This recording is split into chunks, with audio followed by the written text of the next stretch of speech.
अखण्डमण्डलाकारं व्याप्तं येन चराचरं तत्पदं दर्शितं येन तस्मै श्रीगुरुवे नमः।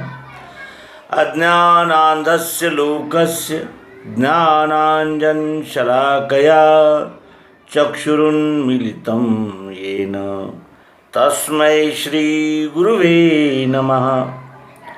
अध्यात्म विश्व विज्ञान यूट्यूब चैनल पर हम सब उपस्थित हैं और शंका समाधान सत्र में एक अत्यंत महत्वपूर्ण प्रश्न चर्चा के लिए आया है। आइए उस पर चर्चा करें और विभिन्न दृष्टिकोण से उस घटना का मूल्यमापन, उस घटना का स्वरूप समझने का प्रयास करें। हमारा भारत देश 1947 से पैदा नहीं हुआ, 1857 से पैदा नहीं हुआ, 1607 से पैदा नहीं हुआ।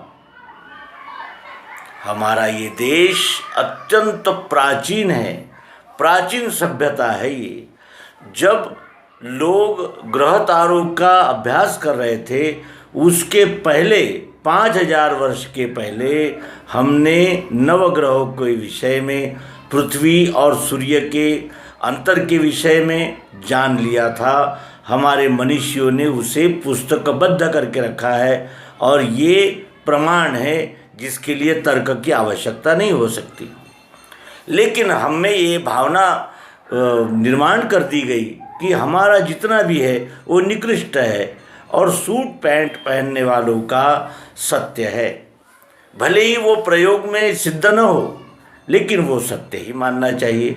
और सत्य कहने वालों का हमने क्या किया, ये सैक्रेटिस, गैलीलियो और आइंस्टाइन, इन लोगों के उदाहरण से स्पष्ट है।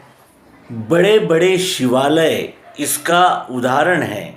हमारे भारत के दक्षिण भाग में जो मंदिर मिलते हैं, जैसे मीनाक्षीपुरम, एकेश्वर शिवलिंगम आदि जो विशाल मंदिर दृष्टिकोण में आते हैं, उसमें स्थापत्य कला और अनेक प्रकार के यानी जो स्थापत्य के आयाम हैं वो जो देखने को मिलते हैं, वो आज के आधुनिक मशीनी युग में भी असंभव लगते हैं।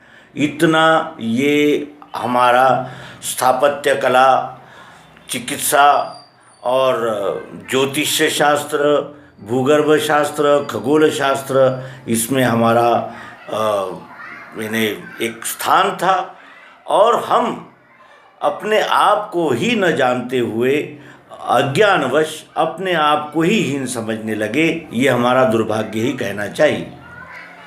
भगवान शिव की आराधना श्री रामचंद्र जी ने की थी।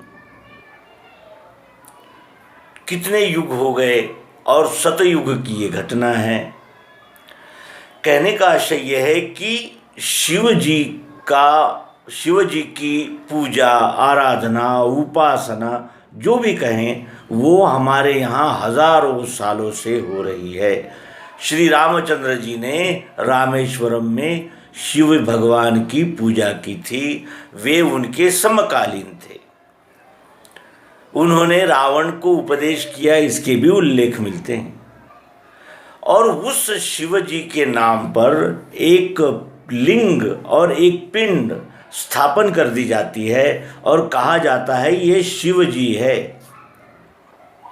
शिव का वो स्वरूप है ऐसा कह दिया जाता है, लेकिन कहीं भी हमें उसके विषय में स्पष्टीकरण नहीं मिलते।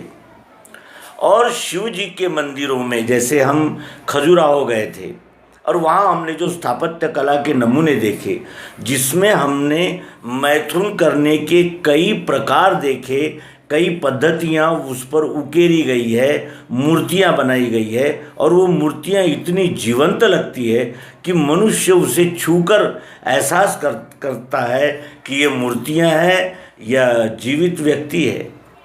इतनी उसमें परफेक्शन, इतना उनका जिसे कहते हैं कि मूर्ति कला, शिल्प कला में जो चातुर्य है, जो स्किल है, कौशल्य है, वो अद्भुत है।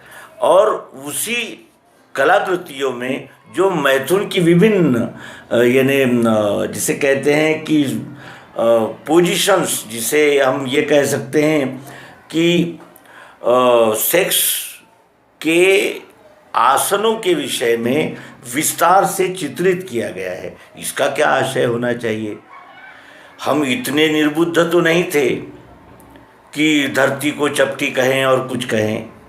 फिर हमने अपने मंदिरों के बाहरी भागों में इन मैथुन क्रियाओं को क्यों उकेरा होगा, यही इस एपिसोड का प्रमुख विषय है। आइए विचार करें।